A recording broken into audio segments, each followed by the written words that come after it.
안녕하세요.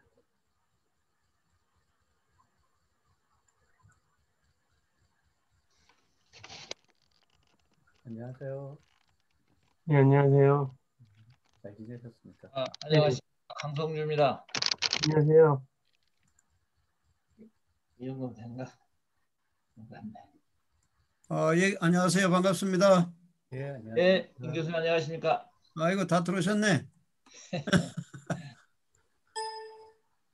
우리 이관열 박사님도 보이고, 예. 박준영 선생도 왔고, 예. 들린다. 지금 안녕하세요. 이 박사님 이거 녹화하고 있습니까? 지금 녹화 중입니다, 이거. 오케이, 알겠습니다. 네. 그러면은, 잠깐만.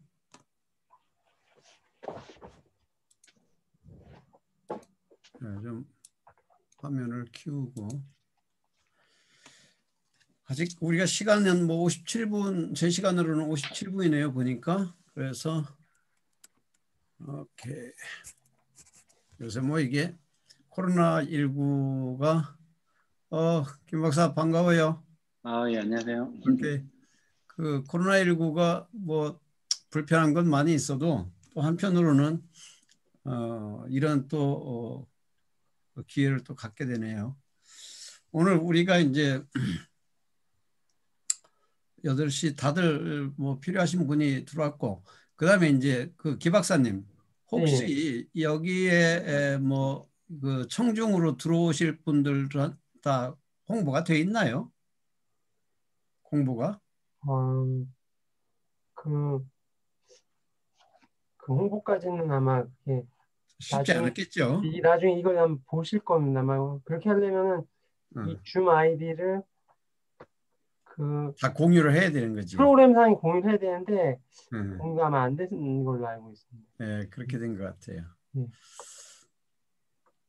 원래 이제 그 내일 목요일 날 아침 10월 22일 날 우리 한국지역개발학회 추계학술 대회, 추계 국제학술 대회죠. 사실 엄격히 말하면 그게 이제 22일부터 24일까지 토요일까지 있습니다. 근데 이제 코로나19 때문에 대체로 이제 온라인으로 이렇게 화상으로 세미나를 하고, 실제로 이제 오프라인 세미나는 목요일 날 아침 세션에 우리가 이제 돼 있는데 여러분들이 다 온라인으로 해서 이제 동영상을 올리는 걸로 했고, 그러다 보니까 이제 아마 그날 목요일 날 실질적으로 이제 그 LH 공사에서는 손승근 박사는 오프라인으로 합니까? 어떻게 합니까?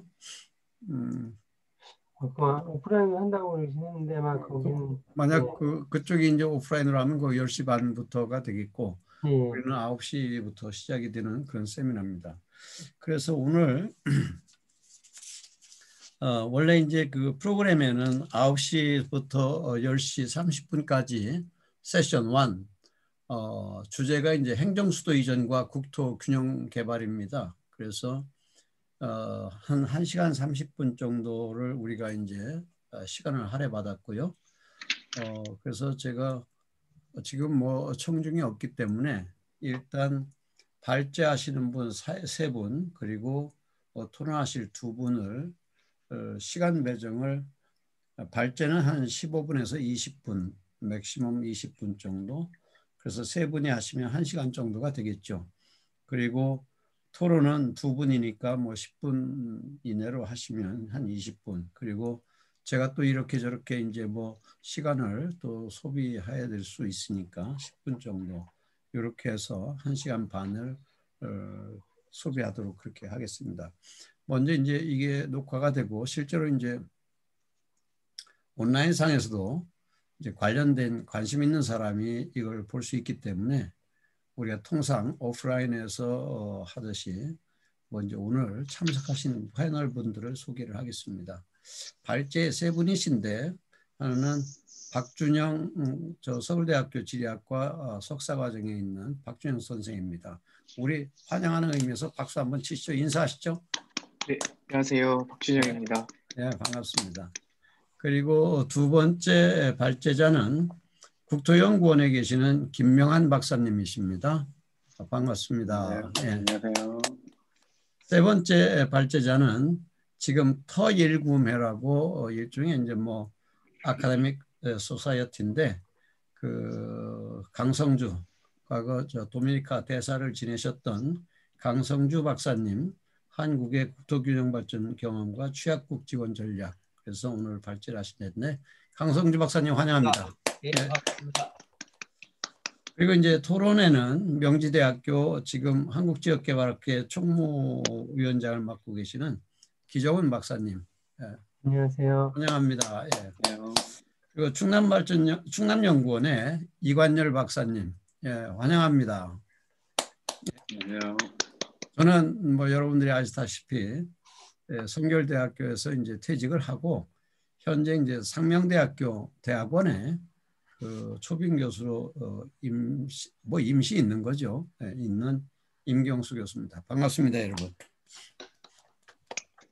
예. 오늘 그러면은 원래 이제 사실은 이게 타이틀이 행정수도 이전과 국토균형 개발이지만 사실 어떻게 보면 워낙 추계학술 세미나가 광범위한 사람들이 또 광범위한 주제를 다루고 있기 때문에 꼭 주제에 얽매일 필요는 없다고 보여지고 다만 한 가지 제가 이제 사회자로서 우리 박준영 선생에게는 좀 이 얘기를 해야 되는 게 원래 이게 전문가 세션이에요. 근데 이제 박 선생은 이거 알고 있었어요? 이쪽에 대학원생 세션이 따로 있는 걸 알았나요? 몰랐나요?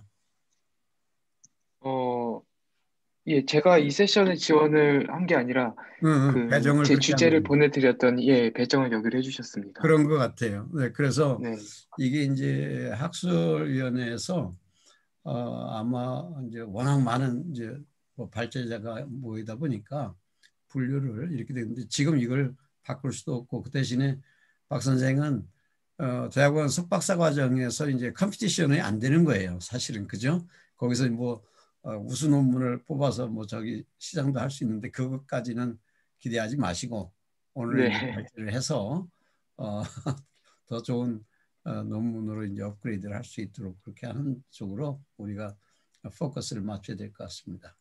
자, 네, 그러면 오늘의 그 박준영 서울대학교 지리학과 석사과정생이 도시와 정책의 이동, 괄호 열고 교환을 위한 상품화, 땡땡하고 인도네시아, 콤마 한국의 행정수도 이전 간의 정책 이동 사례를 중심으로라는 다소 긴 제목의 논문 발제를 하도록 하겠습니다.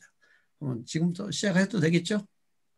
네. 그렇죠? 제 화면을 공유해서 하면 되는 오케이, 건가요? 예. 제가 하실 수 있으시죠? 화면 공유를? 이건 드리겠습니다. 예, 잠깐만요. 이거를 호스트로 호스트가? 만들어야 돼. 예, 호스트로 만들어야 됩니다. 잠깐만요. 호스트 만들겠습니다. 예.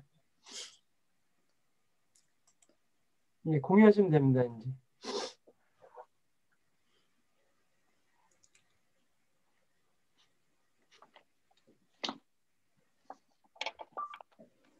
네, 제 화면이 잘 보이시나요? 오케이, 예, 보입니다. 예, 예, 예. 보입니다. 예, 그러면 제 발표를 시작하겠습니다. 네, 저 소개해 주신 대로 저는 서울대학교 지리학과 석사과정에서 공부하고 있는 박준영이라고 합니다. 저는 오늘 도시와 정책의 이동을 위한 상품화, 교환을 위한 상품화라는 제목으로 발표를 하게 되었습니다. 네, 제 발표 순서는 이렇게 5가지 파트로 나눠서 진행하도록 하겠습니다. 네, 먼저 처음에 제가 이 연구에서 활용하고 있는 개념이 정책 이동에 대해서 먼저 설명하도록 하겠습니다. 이제 현대 자본주의 도시 공간에서 도시끼리는 서로 비교의 대상이면서 경쟁의 대상으로 인식이 되고 있습니다. 따라서 이런 경쟁에서 경쟁력을 갖기 위해서 최신의 그리고 인기 있고 그리고 유행하는 정책은 도시 간의 이동이 점점 활발해지고 있습니다. 이런 그 정책 간의 이동이 활발해짐에 따라서 이러한 그 정책이 이동하는 그 이유는 성공적인 정책을 모방하는 것이 새로운 정책을 만들어내는 것보다 더 쉽고 더 안전하다고 하는 인식 때문입니다. 그래서 이러한 경향에 맞춰서 이러한 정책 간의 여정을 분석하는 분석 틀로 정책 이전이라는 개념이 발전을 하게 되었는데요. 그렇지만 이 정책 이전은 지나치게 결과론적인 분석이면서 문자주의적인 함정에 빠질 수 있다는 지적을 받아왔습니다. 다시 말해서 정책이 출발하는 지역과 정책이 도착하는 지역, 그 두 지역이 연결되지 않은 채로 분석되고 단절적으로 분석되고 있다는 그런 비판을 받아온 것입니다. 따라서 이러한 비판은 정책 이전의 규모와 배열에 대한 열린 자세가 필요하다는 제안으로 나아가게 되었고, 이러한 제안이 모빌리티 전환과 맞물리면서 정책 이동, 폴리시 모빌리티라는 개념이 새롭게 제안되었습니다. 그래서 이 폴리시 모빌리티스에 따르면 다양한 정책 행위 주체와 역동적인 과정을 분석하는 것을 시도하고 있는데요. 이 개념에서는 정책과 도시를 기동성이 높으며 복잡하고 다면적인 사회물질의 아상블라주로 전제하고 있습니다. 그렇지만 이렇게 정책 여정을 분석하는 정책 이전과 정책 이동을 비판하는 목소리도 나오고 있는데요. 여러 비판의 목소리가 있지만 대표적으로 빠른 정책, 성급한 정책이라는 번역이 더 맞을 수도 있겠는데요. 패스트 폴리시의 논의에서 비판이 되고 있습니다. 이 비판에 따르면 도시 공간의 역사와 문화적 맥락, 또 도시 공간의 사용자, 거주자, 소비자, 향유자들을 충분히 고려하지 않은 정책의 이동 및 적용을 비판하고 있는 것입니다.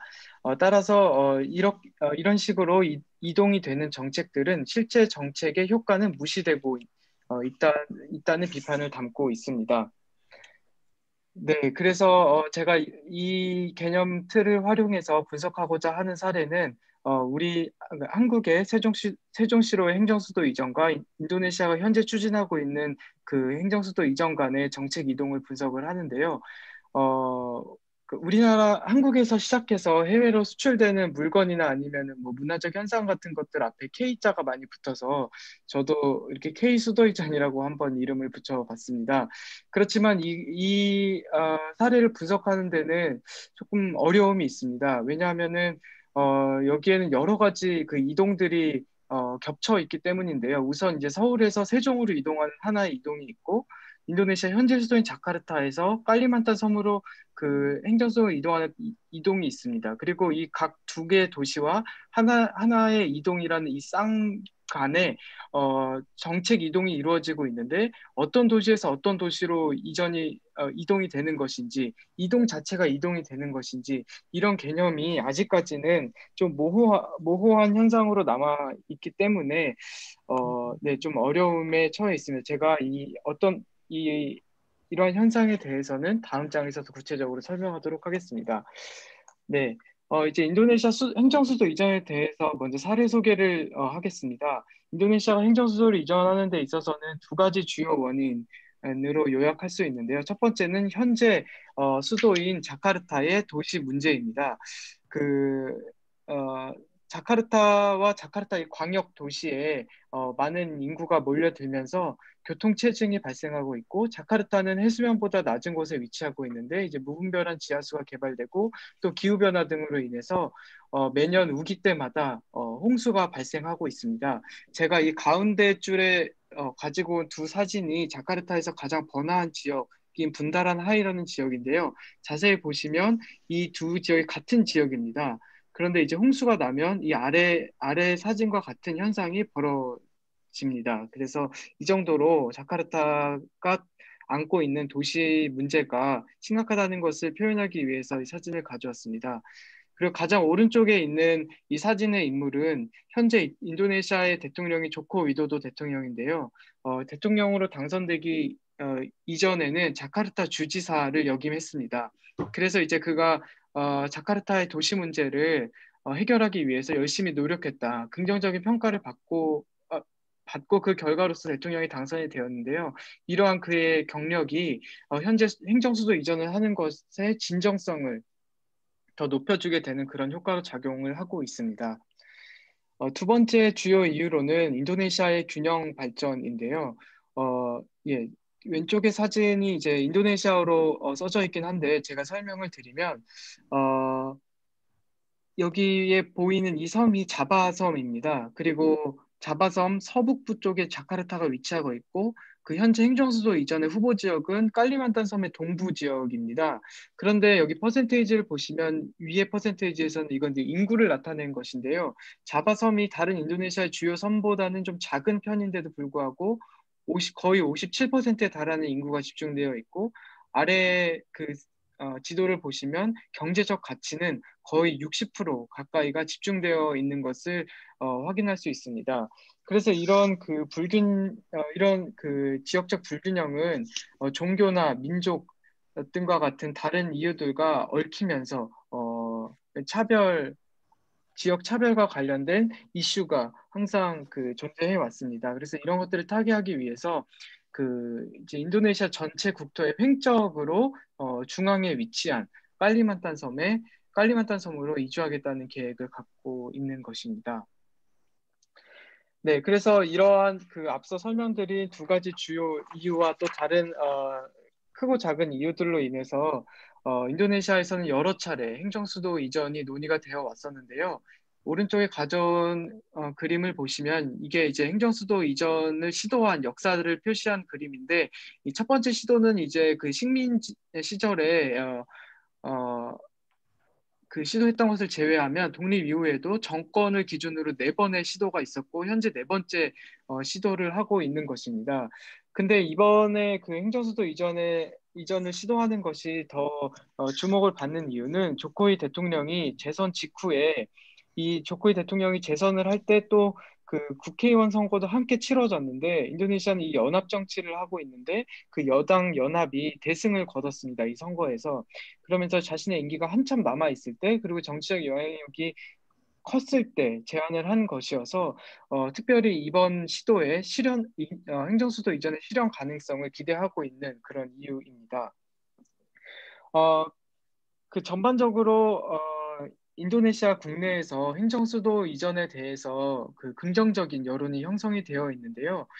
그렇지만 비판의 목소리도 존재합니다. 그 비판을 하는 주된 이유로는 이 환경 파괴의 문제가 있고요. 또 하나로는 실현 가능성에 대한 회의적인 그런 시선도 있습니다. 그래서 이런 것들을 타개하기 위해서 인도네시아 당국은 긍정적인 사회적 상상력의 확산을 위한 노력을 하는데요. 이 긍정적인 사회적 상상력을 확산시키기 위한 주요 전략으로서 다른 국가의 모범적인 행정수도 이전 사례를 참고하고 있습니다. 그래서 주로 참고한 사례는 제가 여기 기사를 참고한 것과 같이 호주의 캔버라나 아니면은 브라질의 브라질리아 같은 이런 도시들을 참고를 했고 그리고 한국의 세종시로의 행정수도 이전도 주요 사례로 참고를 했습니다. 그런데 이제 한국의 사례를 특별히 참고한 이유는 실질적인 협력을 위한 합의까지 나아간 그런 유일한 사례입니다. 현재까지는. 그래서 제가 이 사례에 주목하기 시작했고요. 그리고 제가 방금 한 표현에서 실질적인 협력을 위한 합의라고 표현을 했는데 왜 협력이라고 하지 않고 협력을 위한 합의라고 했는지는 이어지는 장에서 더 구체적으로 소개하도록 하겠습니다. 처음 이제 행정수도 이전을 추진하면서 한국의 사례가 인도네시아로 정책이 이동이 되는 데 있어서 굉장히 빠른 속도로 합의가 이루어졌습니다. 그래서 먼저 인도네시아는 행정수도 이전에 이제 다른 국가들의 협력을 이끌어내기 위해서 구매자로서의 포지션을 갖고 이제 경영학적 마케팅 언어를 통해서 구매자로서의 포지션을 가졌는데요. 여기서 제가 하이라이트한 부분을 보면 새로운 수도의 이미지로 그린, 스마트, 아름다운, 지속 가능성 이런 이미지들을 추구했고 그리고 현대적인 국제적인 기준에 부합하는 새로운 도시를 만들고 싶다는 그런 포부를 밝혔습니다. 그리고 이 아래 인터뷰 제가 인용한 것은 이제 조코이 대통령이 2019년 11월에 한아세안 30주년 정상회담에 참여하기 전에 한국 언론과 인터뷰한 기사인데요. 여기서 이제 한국 정부 당국과 기업들이 인도네시아 수도 이전에 많이 참여해달라는 그런 요청을 하는 그런 발언도 있었습니다. 그래서 이에 대한 응답으로 한국은 이제 반대로 판매자로서의 위치를 갖게 되는데 여기서 앞서 그 인도네시아가 새로운 수도의 비전으로 제시한 그 이미지들을 그대로 받아서 우리가 그런 상품을 제공할 수 있다는 식으로 네, 응답을 하게 됩니다. 그래서 제가 아까 잠깐 말씀드린 2019년 11월에 있었던 정상회담에서 문재인 대통령과 조코이 대통령을 만나서 서로가 그 구매하고 판매하고자 하는 상품이 이렇게 닮아 있다는 것을 확인하게 되고 마침내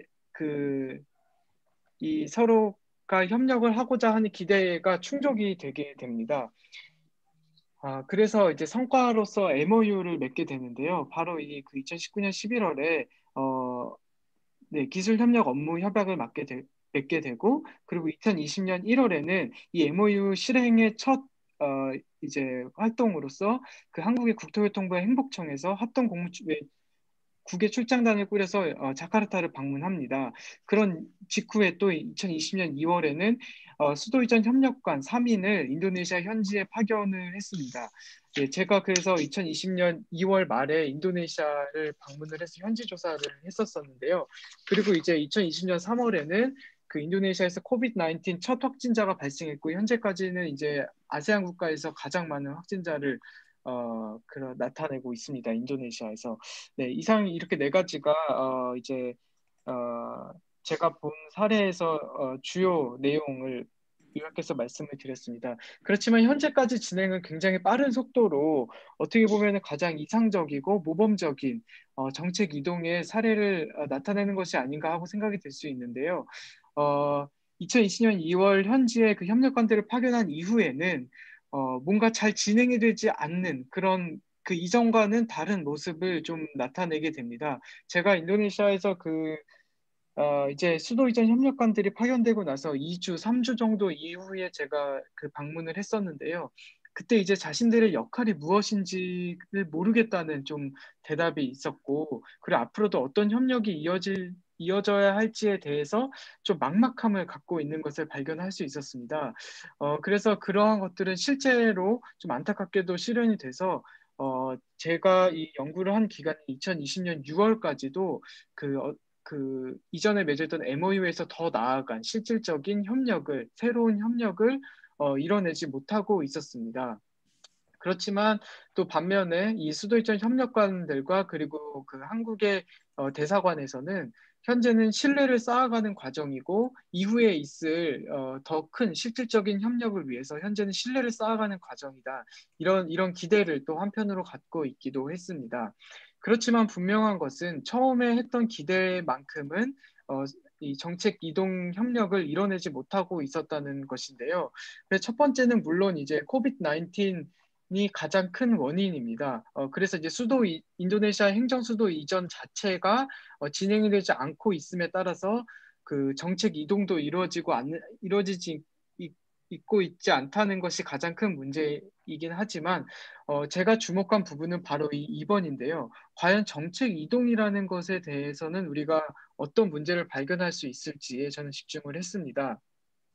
그래서 저의 비판은 앞서 소개해드린 빠른 정책, 성급한 정책의 논의를 활용해서 좀 그 비판을 할 수 있는데 이 분석 틀은 그러니까 정책의 여정을 분석하는 분석 틀은 더 정교한 과정, 더 세밀한 과정을 분석하기 위해서 발전을 해왔지만 이렇게 분석들이 발전하는 것은 정책 이동에 어느 정도의 긍정성을 전제한 채로 발전을 했다고 할 수 있는데 그렇다면 우리는 정책 여정 자체에는 문제가 없는지를 먼저 따져봐야 하지 않을까 하는 생각을 한 것입니다.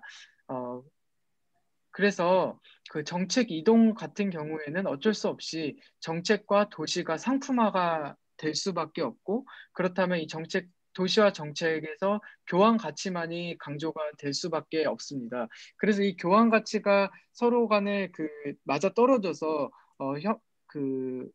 협력에 대한 합의가 이루어진다고 하더라도 적용 과정에서 제가 조사한 사례와 같은 지지부진하게 진행되는 그런 현상들이 발견이 될 수 있는 그런 위험을 갖고 있다는 것입니다.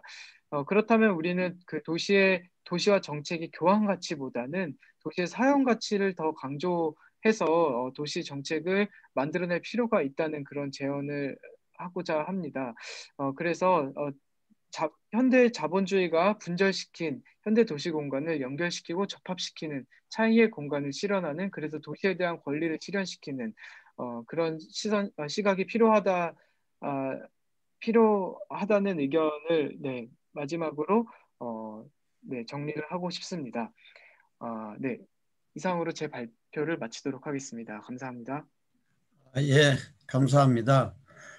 우리 박준영 선생이 지금 발제한 그 정책 이동을 위한 상품화, 그래서 수도 이전을 이제 우리 한국도 도모하고 있고, 뭐 사실 도모했다기보다도 행정수도 행정 기능이 퍼펙트하지는 않지만 상당 부분 이전이 됐죠, 사실은. 그리고 그런 것들이 이제 다른 나라의 유사한 어떤 상황에 처한 수도의 어떤 혼잡 문제라든가 환경 문제라든가 또는 뭐 지리적인 문제, 자연 환경적 문제를 공유하면서 해결하려는 그런 차원에서 이제 우리나라나 다른 나라의 이제 인도네시아 사례를 들어서 인도네시아가 중점이 되고 분석의 중점이 되고 다른 나라들의 어떤 수도 이전과 관련한 내용들을 발표를 했습니다. 뭐 토론은 나중에 또 하도록 하고요. 김 교수님, 기 박사님, 예, 아까 이걸 하다 보니까 가끔 이 모니터에 그 대기자, 그러니까 이 세미나를 들으려는 분들이 서너 분 들어와 계시더라고요. 근데 대기하시는. 지금 그 권한이 예. 박준영 선생한테 있어가지고 권한을 저한테 넘겨주시든지 아니면 그래야지 그게 할 수 있는데 지금 제가 권한이 네, 제가 넘어가가지고. 다시 호스트 권한을, 네, 네. 넘기겠습니다. 제가 그 계시네요. 설문에 그 했습니다. 공지를 했기 때문에 소진관 교수님이랑 몇 분이 들어오시려고 그러신 것 같아요. 네, 지금 제가 했습니다. 글쎄, 그지. 예. 왜냐면 박준영 선생 하는 동안 제가 할 수가 없어가지고 그거를. 그랬구나. 그럼 내가 아까 내가 스탑을 하고 할까 하다가 네, 발표를 이렇게 멈추기가 뭐해서 네. 그랬는데 그래서 지금 조현석 지금이라도- 박사님 들어오셨고 서 네? 교수님도 제가 했는데 서 교수님 갑자기 또 안 들어오셨네요. 여기저기 저기 할 수가 있겠죠. 네. 그래서 뭐 들어오실 수 있는 분들을 들어오게끔 지금 해주시고. 조현석 박사님 들어오셨습니다. 누구요? 네, 조현석 박사님. 조현석 박사님. 네. 예.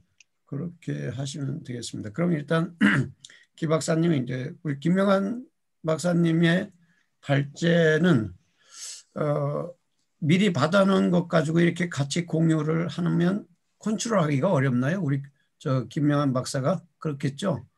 호스트를 한테도 호스트를 옮기는 게 낫겠죠. 네. 제가 오늘 급하게 좀 출장을 갔다가 급하게 준비하는 바람에 이제 핸드폰으로 하는데 이게 가능할지 모르겠습니다. 핸드폰. 혹시 핸드폰으로. 예. 한번 시도는 한번 해보. 파일은 네, 핸드폰에 있으시죠? 네, 핸드폰에 있습니다. 한번 네, 시도해 보겠습니다. 일단 그러면. 호스트로 해드릴게요. 이따 호스트. 네. 호스트 넘어갔습니다. 그리고. 네. 그냥 공동 호스트로 지정하셔도 되는데. 공동 호스트요? 잠깐만. 네. 공동 호스트. 그러면 이렇게 제가 그럼 다시 번거로우실까 봐. 제가 다시 넘겨드려야 되나요? 그러면? 다시 한번 줘보세요. 제가 다시 한번 공동 호스트 한번 해보겠습니다. 제가 어떻게 넘겨드리는지를 몰라서. 잠시만요. 어떻게 넘겨드려야 되는지를 몰라서. 잠깐만요. 참가자, 호스트. 예, 참가자에서. 예, 제가 다시 했습니다. 예. 잠깐만요. 공동 호스트가 여기 기능이 있는지 한번 볼게요. 어디 있나요? 공동 호스트가. 이게.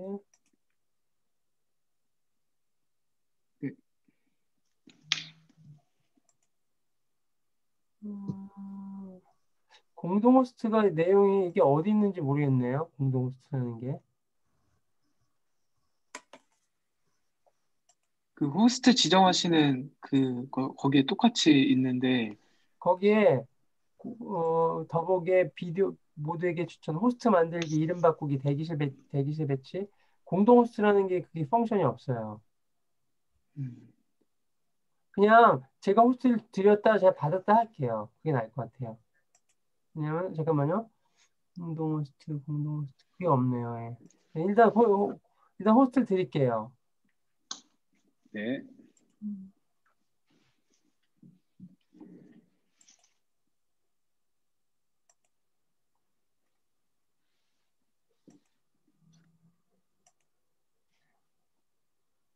그래서 화면을 공유하시면 이제 네. 근데 스마트폰에 앱이 있으면 가능하긴 할 것 같은데. 혹시 됐네요. 보이시나요? 예, 네, 보입니다. 네, 네. 예. 오케이. 네, 잠시만요. 이런 식으로. 예. 예, 그러면 발표를 해도 예, 될까요? 우리 김 박사님 오늘 그 국토균형 발전을 위한 합리적 도시 군 기본계획 수립 방안 발제해 예, 주시죠. 그 발표를 하겠습니다. 제 주제는 국토균형 발전을 위한 합리적 도시군 기본계획 수립 방안입니다. 참고로 이 발표 주제는 제가 지금 연구원에서 이제 워킹 페이퍼로 수행 중인 도시군 기본계획의 계획인구 추정 실태 및 시사점의 연구 결과를 활용해서 이제 발표를 해드린다는 점 말씀드리고 싶습니다. 그래서 다음은 목차입니다. 이제 목차는 이제 서론 그리고 도시군 기본계획에서 계획인구 추정의 계획인구의 추정 실태 그리고 국토 균형 발전의 관점에서 도시군 기본계획의 주요 내용에 대한 분석 그리고 시사점 결론입니다. 자, 우선 서론입니다. 인구 감소 저성장 시대가 도래함에 따라 잠시만요. 수락 어떤 분이 한 분 더 들어오셔서 수락 예, 드렸습니다. 수락해 주세요. 저기 뭐야, 예, 수락했습니다. 예. 교수님이실 거예요, 아마. 예, 발표 계속 이어나가도록 네. 하겠습니다. 이제 인구 감소 저성장 시대의 도래에 따라서 국토 및 도시를 관리 활용하는 방향으로 계획의 패러다임 전환이 불가피함에도 불구하고 여전히 이제 도시군 기본 계획이 성장과 개발 중심 이라는 점을 이제 말씀드리고 싶고요. 코로나19의 확산, 그리고 그로 인한 경기 침체, 국내 성장률, 경제 성장률 저하, 생산 가능 인구의 감소, 저성장의 기조가 이제 지속될 것으로 전망이 되고 있고요.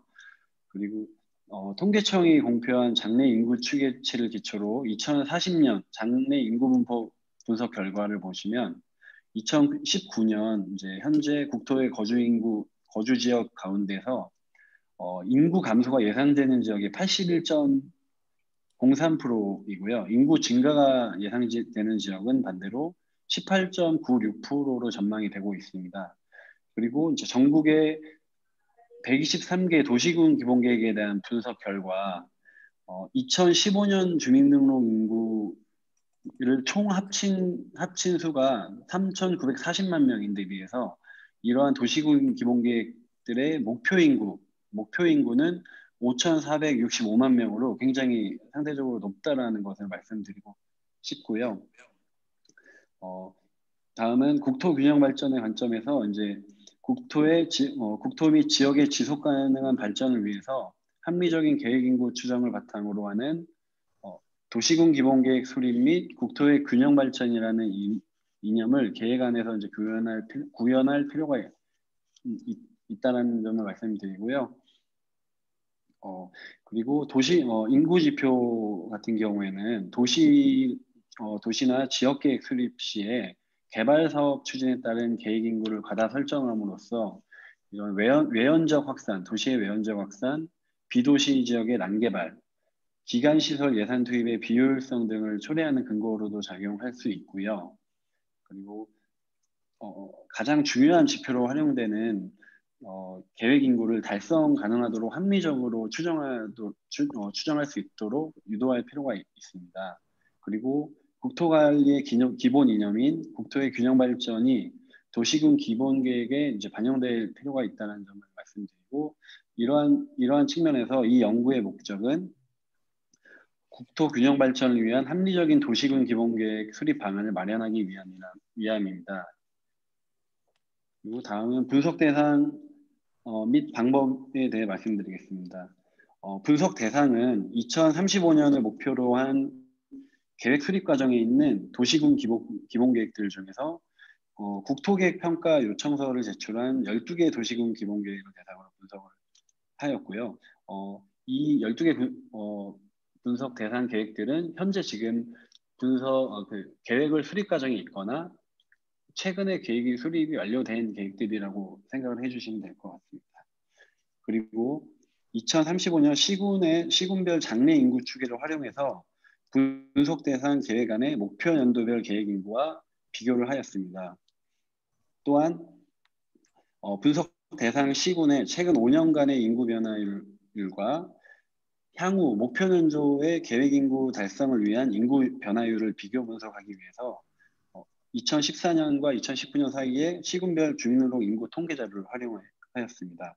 그리고 도시군 기본계획 수립 시 계획 인구 추정 방식에 대한 실태를 분석하기 위해서 12개 대상 계획에 제시되어 있는 사회적 인구, 개발 사업에 대한 사회적 인구에 따른 증가 추정 과정에 대한 사례 조사를 수행하였으며, 마지막으로는 국토의 균형 발전 관점에서 도시군 기본계획의 방향성, 부문별 계획 안의 주요 내용을 분석하였습니다.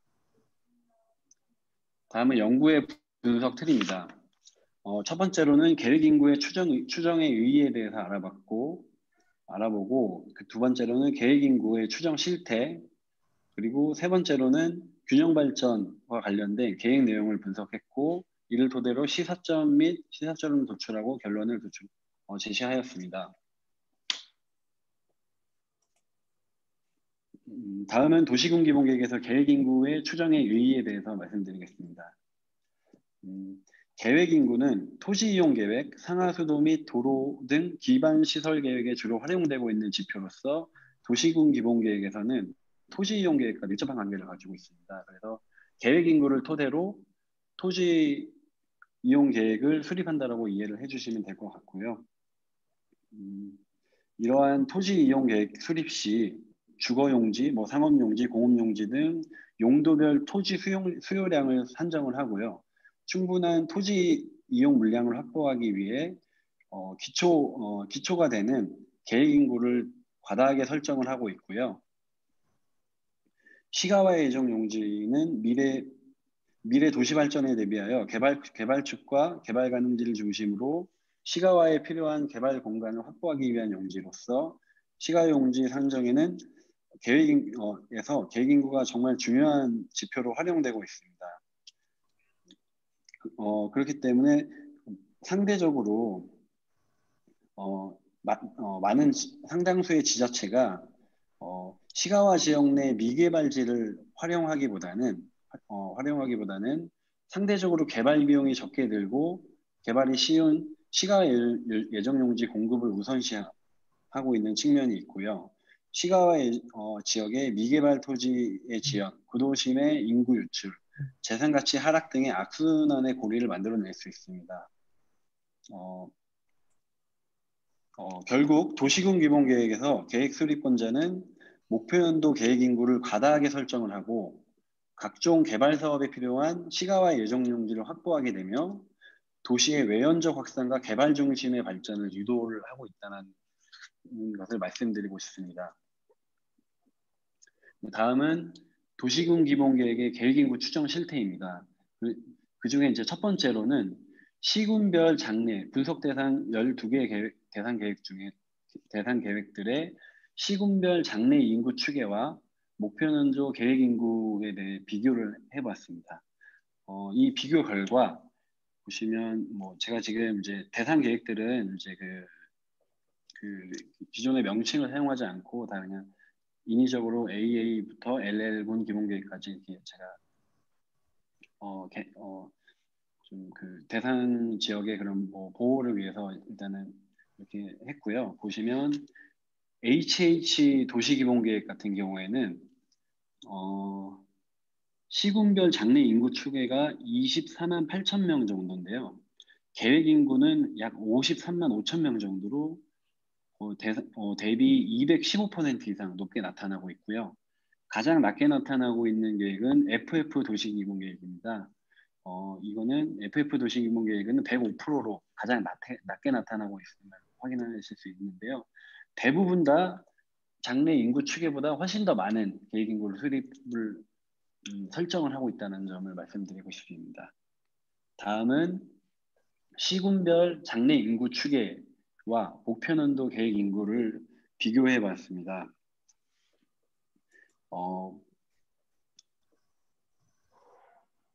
어, 이거는 제가 지금 죄송한데 발표 자료를 잘못 했고요. 이 슬라이드 같은 경우에는 최근 5년간 연평균 인구 증가율과 계획 인구 달성을 위한 연평균 인구 증가율입니다. 제목을 제가 잘못 기재를 해서 죄송합니다. 양해 부탁드리고요. 가장 첫 번째로 연평균 인구 증가율 간의 격차를 봤습니다. 그러니까 어떤 것들을 봤냐면 최근 5년간의 연평균 인구 증가율과 현재부터 이제 2035년까지의 계획 인구를 달성시키기 위한 연평균 인구 증가율을 비교를 해본 결과 격차가 굉장히 크게 나타났습니다. 보시면 GG 도시기본계획 같은 경우에는 인구 증가율 격차가 5.76%로 가장 높게 나타나고 있고요. CC 도시기본계획 같은 경우는 1.18%로 가장 낮게 나타나고 있는 것을 확인하실 수 있습니다. 그리고 세 번째는 계획 인구 달성을 위한 인구 증가 대비 사회적 증가 인구 비율입니다. 제가 사회적 인구 증가 비율을 비교를 한 이유는 대부분의 도시군 기본계획 같은 경우에는 개발 사업에 따른 사회적 증가 인구를 가지고 계획 인구를 과도하게 산정을 하고 있기 때문에 사회적 증가 인구를 얼마나 좀 과도하게 산정하고 있는지를 알아보기 위해서 분석을 해봤습니다. 분석 결과를 보시면 FF 도시기본계획 같은 경우에는 전체 인구 증가분 대비 사회적 증가 인구의 비율이 180%로 가장 높게 나타나고 있고요. CC 도시기본계획 같은 경우에는 45.99%로 가장 낮게 나타나고 있습니다. 여기서 보시면 이런 45.99%라고 한다는 것의 의미는 전체 2035년을 목표로 증가해야 된 전체 인구 증가분 중에 사회적 증가분의 비율이 45.99%라는 것을 말씀드리고 싶고요. 또한 180%라는 것은 계획 인구를 달성을 위한 인구 증가분보다 사회적 인구 증가분이 훨씬 더 크다는 겁니다. 이것의 의미는 자연적 인구 증가는 감소를 할 것으로 추측을 하지만 사회적 인구 증가가 반대로 더 많이 이제 늘어나고 있게 계획 인구를 설정하고 있다는 것을 이해해 주시면 될 것 같습니다. 그리고 다음은 사회적 인구 증가의 추정 가정의 이제 문제점에 대해서 제가 분석을 해봤습니다. 가장 첫 번째 문제점 같은 경우에는 도시군 기본계획 수립 시에는 도시군식 기본계획의 지침에 명시되어 있는 것처럼 각종 개발 사업 같은 경우에는 실시 계획의 인가, 승인을 얻은 사업들만 계획 인구, 그러니까 사회적 증가분의 인구로 산정을 할 수 있지만 그런 개발 사업의 근거가 명확하지 않은 사업들을 포함시킴으로써 사회적 인구 증가를 좀 더 증가해서 과도하게 산정을 하고 있다는 걸 말씀드리고 싶고요. 두 번째는 외부 유입률입니다. 그러니까 외부 유입률은 주택개발, 택지개발, 도시개발, 산업단지개발 등 각종 개발 사업 추진 시 유입인구, 외부에서 들어오는 유입인구를 결정하는 중요한 기준으로서 외부 유입률을 얼마나 산정하는가에 따라서 사회적 인구 규모가 크게 달라질 수 있는데 이런 외부 유입률을 이제 늘리기 위해서 실제 개발 사업에 따른 외부 유입률을 측정하기보다는 그냥 임의적으로 외부 유입률을 이제 좀 더 높게 산정을 함으로써 사회적 인구 증가를 좀 과도하게 책정을 하고 있다는 점을 말씀드리고 있고 세 번째로는 산업단지 개발에 따른 외부 유입 인구와 주택 및 택지 개발에 따른 외부 유입 인구를 별도로 구분하여 추정함으로써 인구 추정 시에 중복 계상의 가능성이 높아진다는 것입니다. 그러니까 이걸 쉽게 말씀드리자면 산업단지 개발에 따라서 어떤 개발 사업이 일어나면 외부에서 산업단지에 일을 하기 위해서 근로자들이 이제 이주를 하게 되면 근로자들이 이제 그 주변에 지어진 택지라든지 아파트라든지 이런 곳에 이제 거주를 하게 될 텐데요. 이 도시기본계획 수립 시에 상당수의 그 계획 수립권자들은 이런 산업단지 개발에 따른 외부 유입 인구와 택지 개발, 주택 개발에 따른 외부 유입 인구를 중복으로 계산을 하고 있다는 점을 말씀드리고 있고요. 다음으로는 이런 뭐 가구당 인구, 기혼율과 같이 이제 사회적 인구 증가의 추정 시에 중요하게 작용하고 있는 원 단위의 출처와 근거가 명확하게 제시되지 않은 채 적용을 하는 경우도 있습니다. 그리고 사회적 인구 추정 시에 그런 타 지역으로 유출되는 인구에 대한 고려사항으로 순이동의 개념을 적용하는 경우에는 각종 개발 사업에 의한 유입 인구가 중복으로 산정될 가능성이 높다라는 점을 말씀드리고 있습니다. 그리고 마지막으로는 뭐 관광객이라든지 통근 통학이라든지 이런 주간 활동 인구를 이제 상주 인구와 합산해서 계획 인구를 과다하게 설정을 하고 있는 것을 확인했습니다. 예, 그리고 다음으로는 국토균형 발전의 관점의 차원에서 이제 도시군 기본계획의 그런 균형 발전 관점 차원에서 대상 도시군 기본계획의 계획 내용을 분석을 해봤습니다. 국토의 균형 발전 같은 경우에는 여러 가지 의미로 사용이 될 수 있을 것 같은데요. 첫 번째로는 주변 지역과의 균형 발전, 두 번째로는 어떤 특정 지역 내에서의 균형 발전의 개념도 활용이 될 수 있고요. 세 번째로는 산업, 관광 등 지역의 특화 산업을 활용해서 특정 지역의 경쟁력을 강화시킴으로써 국토 전반의 관점에서는 이걸 또 이제 균형 발전으로 개념으로도 적용이 가능할 텐데요. 이러한 관점에서 저는 이런 12개, 분석 대상 12개 도시군 기본계획의 주요 내용을 주변 지역과의 균형 발전, 그리고 지역 내의 균형 발전, 세 번째로는 지역 경쟁력 강화를 통한 균형 발전 도모의 관점에서 이제 대상 계획을 분석을 해봤습니다.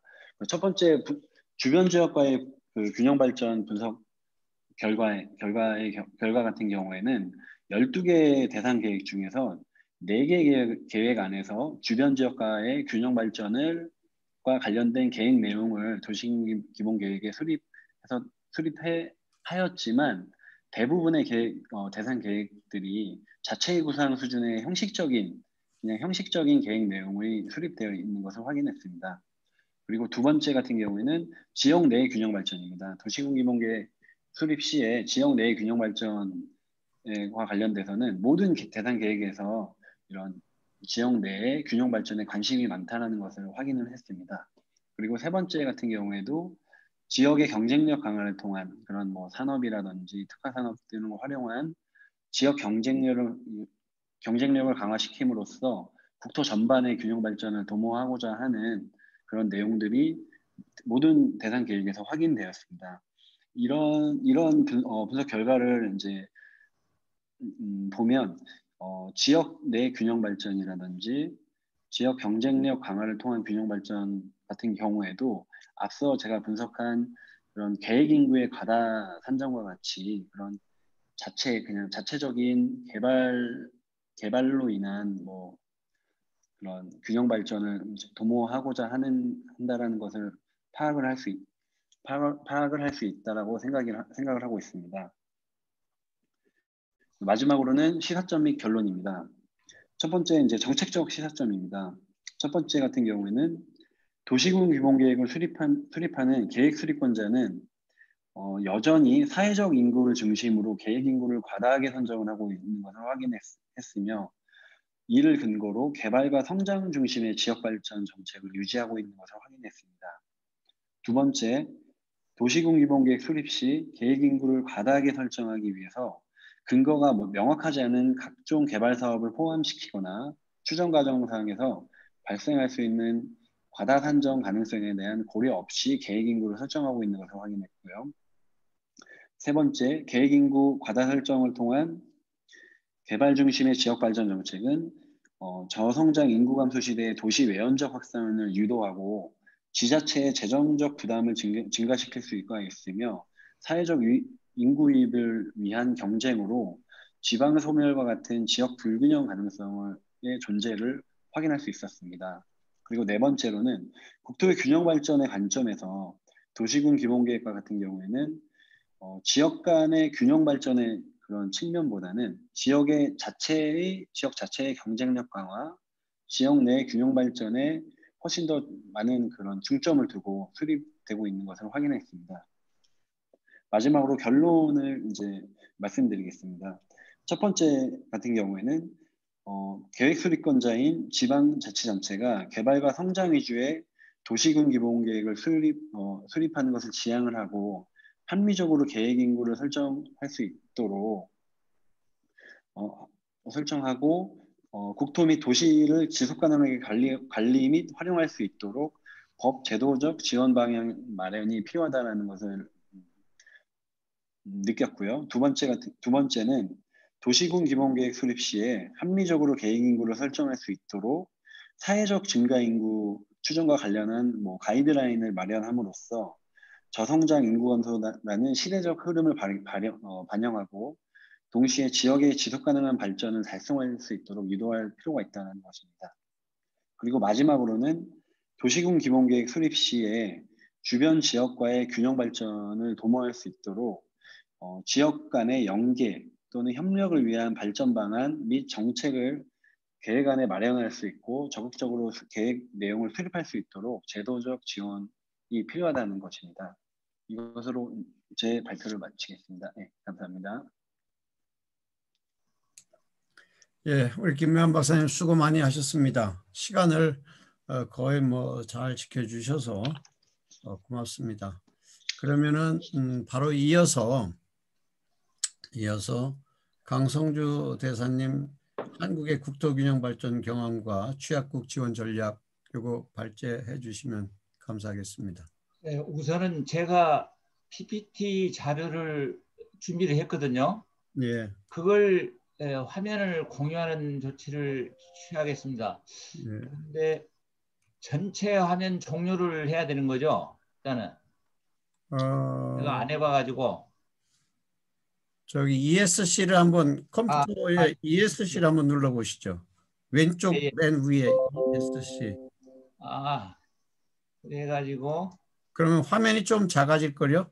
예. 예. 그리고 그 밑에 지금 보이시는 화면의 밑에를 보면 여기 참가자, 채팅, 화면 공유 이런 게 나와요. 메뉴를.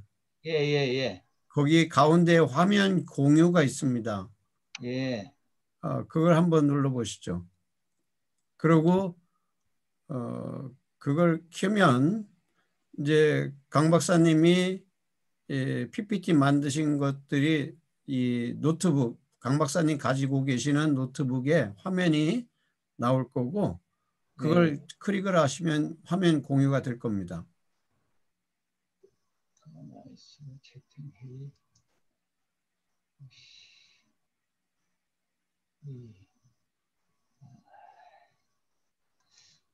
가만히 있어봐라. 이게 지금 임 박사님 보이는 화면을 밑으로 내렸더니 다시 위로 지금 안 올라가지네. 그래요? 아니시면 제가 파일을 가지고 있기 때문에 제가 공유를 해드릴까요? 가지고 파일이 한글 파일 그때 보내주신 거. 제가 지금 PPT 파일을 제 화면은 띄웠는데 이걸 잠깐만요. 아니 그러니까 요거를 이 지금 줌 화면이 나오잖아. 비디오 화면이. 거기에 위든 아래든 지금 여기 참가자들 얼굴들 보여요?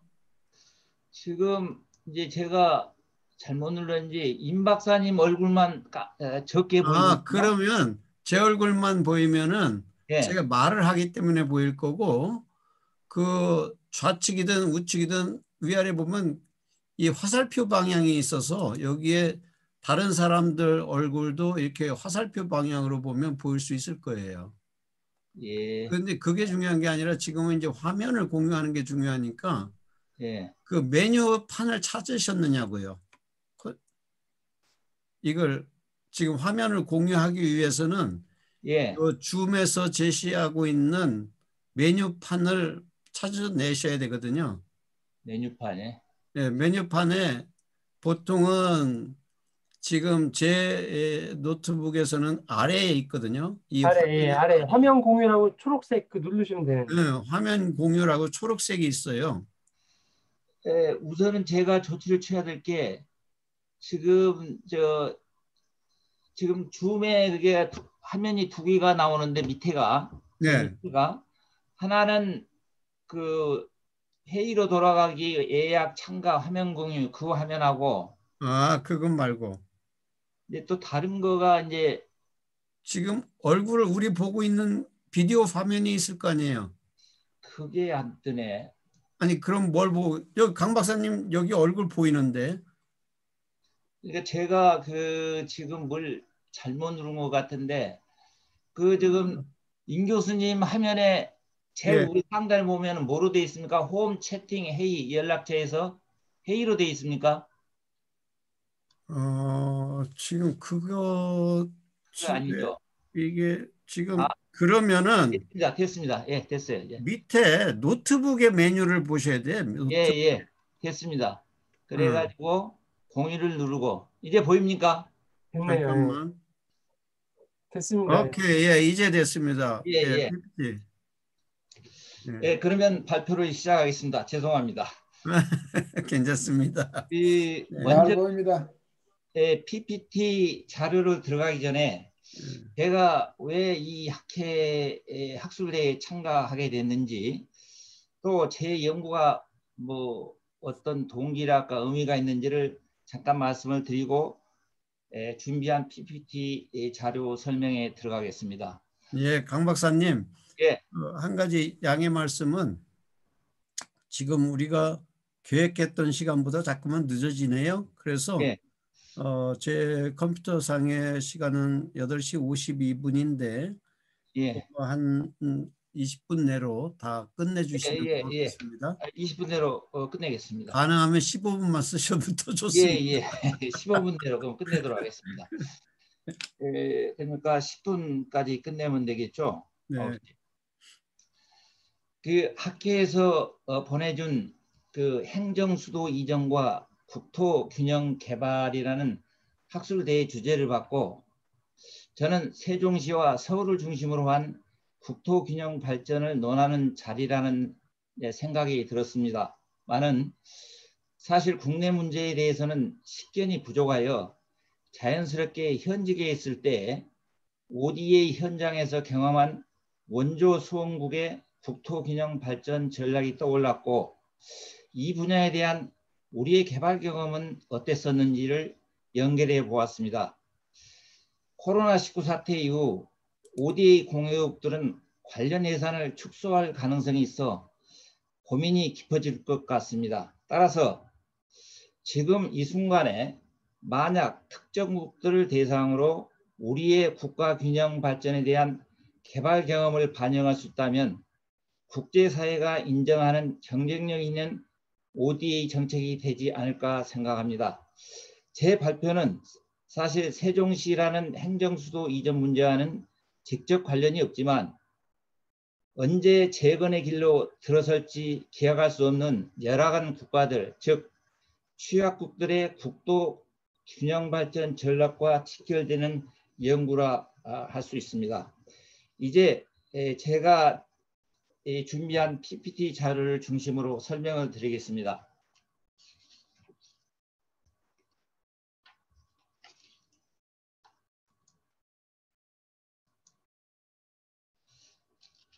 전통적으로 수도 이전 문제는 국가균형 발전 목표 달성의 수단으로 거론되어 왔습니다.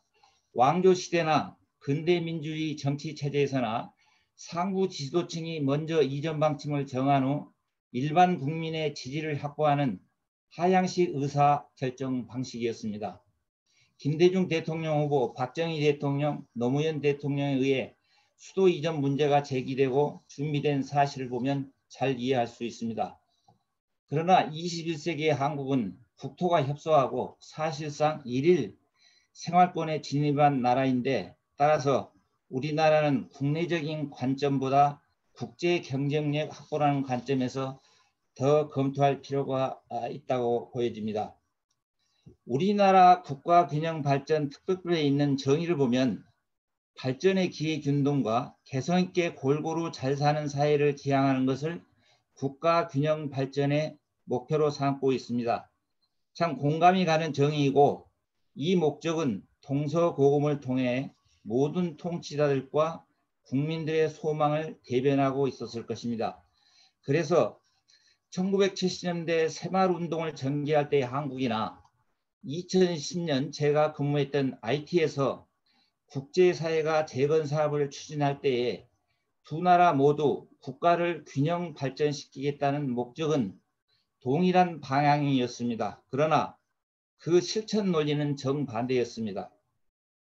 즉 한국은 상향식 의사결정 방식의 아래로부터의 발전 전략에 IT는 전략을 추진했고 IT는 하향식 의사결정 방식의 위로부터의 발전 전략에 토대를 두고 있었습니다.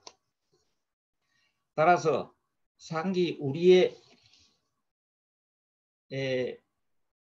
개발 경영과 IT의 지진 재건 사업 시 관찰되는 사례를 비교 분석하면서 바람직한 국가 균형 발전 전략과 취약국 ODA 전략 수립에 참고할 사항을 도출해 보고자 합니다.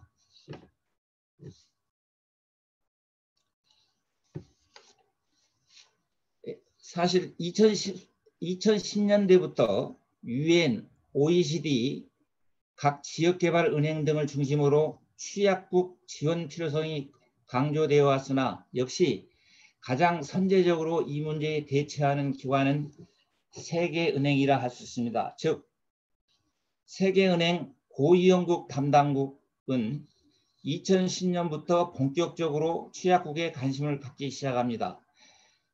그래서 2016년 보고서에서 취약국 개발 전략으로 마을주도 발전 모델의 중요성을 강조하게 됩니다. 또 더 나아가 세계은행은 2020년 보고서에서 분쟁 후 재건에 중점을 두던 발전 전략에서 분쟁 예방과 분쟁 후 복원력에 초점을 두는 전략으로 선회하는데 주인의식 고취라는 관점에서 보면 이 두 보고서는 동일한 전략선상에 있으며 우리의 개발 과정에서 경험한 전력과 상통하고 있음을 알 수 있습니다.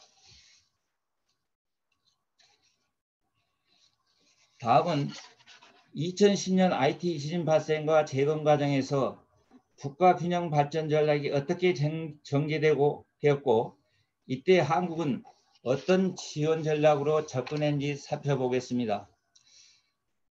2010년 IT 수도 포르토프란스에서 전체 인구 1000만 명 중 3분의 1인 300만 명이 운집했고 이 중 200만 명이 직접적 피해를 당하였습니다. 사망자 30만 명, 그에 버금가는 숫자의 부상자, 텐트 수용 인원 130만 명, 60만 명의 인구가 농촌 지역으로 피신했고 대부분의 주택과 건물이 파손되는 막대한 피해를 입었습니다. 국제사회는 7.3이란 지진 강도에 비해 그 피해 규모가 너무 심각했던 이유를 인구, 행정, 경제 등 모든 것이 수도에 너무 집중되어 있었던 결과로 보고 이러한 재해 재발 방지책 일환으로 지역균형 발전 정책을 채택 추진키로 합니다. 결국 신속한 일자리 창출을 위해 봉제 공장이 입주할 수 있는 지방공단을 동북부 지역에 설립키로 한 것입니다. 이때 한국은 2010년 1월 경제개발협력기구 원조위원회에 가입합니다. 한국은 원조 수혜국에서 최초로 국제사회의 공여국 일원으로 IT 지진재해 대응에 거국적으로 참여하게 됩니다. 한국 정부는 IT 정부와 국제사회 요청, 한국 공기업체들의 수요 등을 감안 섬유공단 조성을 융상사업으로 추진하자 노력하게 됩니다. 그러나 국내외적인 상황 변화로 결국 섬유공단 조성 사업을 포기하게 되며 대신 동사업은 IT의 국가 균형 발전 전략이라는 이름하에 미국 정부와 미주개발은행 그리고 한국 공제업체의 공조하에 까락골 공단 건립 사업 형태로 진행이 되게 됩니다. 이에 따라서 우리나라는 전력시설 피해 진단팀,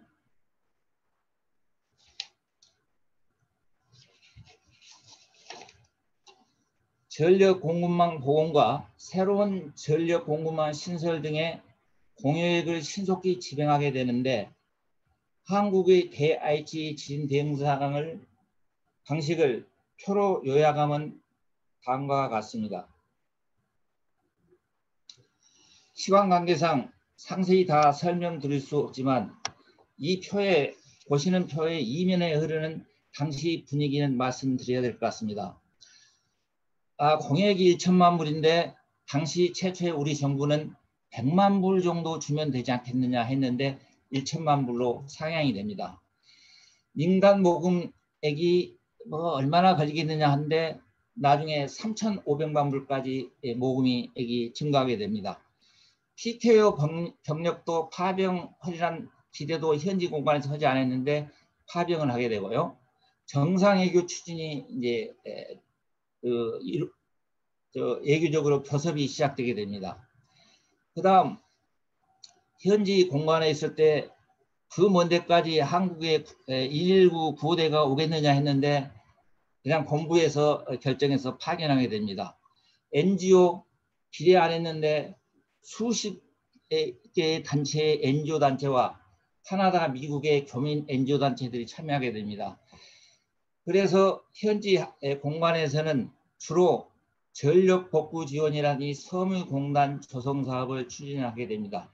이러한 우리 한국의 IT 지원 방식의 이면에 흐르는 것은 우리가 데크 원조위원회에 가입해서 우리도 최초의 원조 공용으로서 뭔가 해야 되지 않겠느냐 하는 그런 사회적인 분위기와 당시 IT는 유엔이 통치를 하다시피 했었습니다. 치안 병력은 유엔이 담당하고 있었고 당시 사무총장이 우리 한국 출신 반기문 사무총장이었습니다. 그래 등등 해서 이와 같이 현지 공간이 기대하지도 못할 정도로 많은 지원을 이루어지게 되는 겁니다. 넘기겠습니다.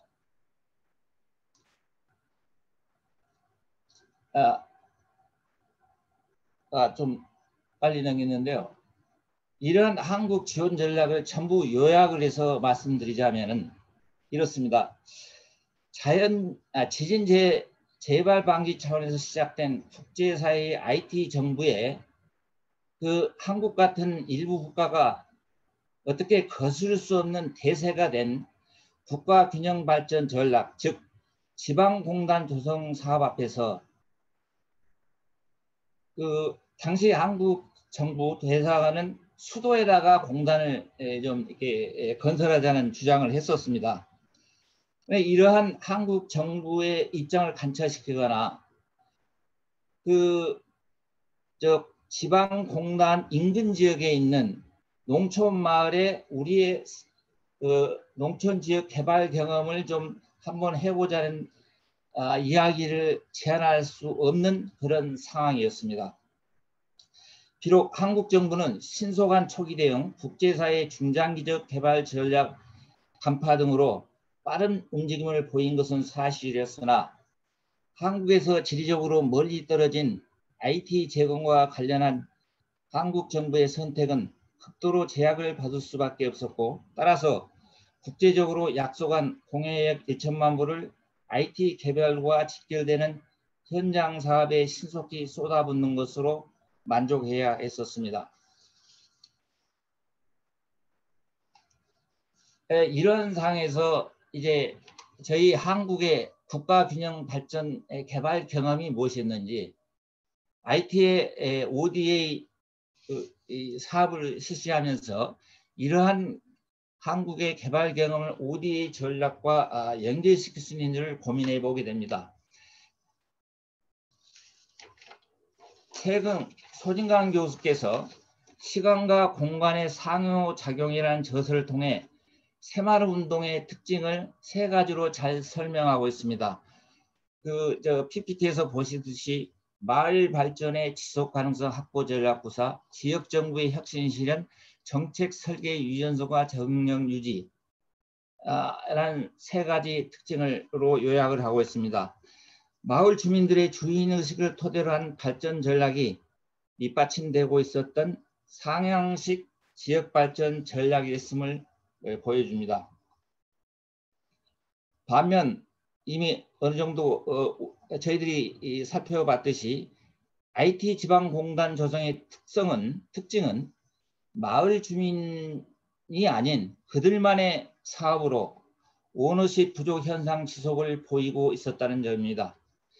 이주 농민들의 항의라든지 환경부 장관을 포함한 환경 관계자들의 비판, 당초 입주 기업들에게 약속했던 항만, 공항 등 인프라 구축 예면, 근로자 수송 대책 미비 등 지금도 인터넷 검색을 하면 지방공단 정책을 비판했던 당시의 기사들을 어렵지 않게 볼 수 있습니다.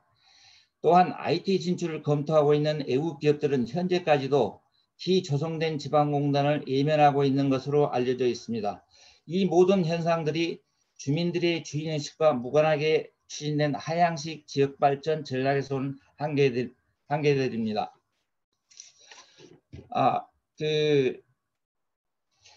시간 관계상 바로 결론으로 들어가겠습니다. 코비드19 이후 우리들의 각자 삶의 가치에서 생각해 봅니다. 각 개인의 면역력과 사회적 방향망이 굉장히 중요해졌습니다. 국가 간의 관계에서는 국경 통제와 각자 도생, 그리고 국제 경쟁력이 더욱 중요시되지만 국내적으로는 관용과 연대 수준이 높아질 것으로 예상됩니다. 따라서 행정수도 이전 문제는 국제 경쟁력 관점에서 깊은 검토가 필요하고, 반면 어차피 지속될 수밖에 없는 ODA에 대한 효과적 정책 수립을 위해서는 수원구 국민들의 마을 단위의 관용과 연대 수준을 고양시킬 수 있는 전략 개발이 필요하다는 생각입니다. 국제기구나 ODA 공여국들 모두 예전보다 더 효과적인 취약국 지원 전략 마련에 고심할 것이고, 따라서 예상치 못한 코비드-19 사태의 진전에 따라 그 어느 때보다도 정책의 유연성 확보에 고민할 필요가 있을 것으로 예상합니다. 결론적으로 취약국 지원 전략으로 한국의 새마을운동에 내재되어 있던 마을 주민들의 주인의식이 바탕이 되는 마을 단위의 상향식 의사결정 방식이 지역발전 사업 추진이 더욱 필요한 시점입니다. 국제사회가 이를 적극적으로 검토토록 하기 위해서 한국 정부가 먼저 ODA 전략으로 수용할 것을 제안합니다. 끝까지 들어주셔서 감사합니다. 좀 시간이 많이 걸려서 죄송합니다. 예, 감사합니다, 강대사님. 자, 이제 이렇게 해서 아이고 뭐 사실 내용이 참 많은데 시간을 충분히 못 드려서 대단히 송구스럽습니다. 일단 우리가 이제 지금 9시 9분인데요.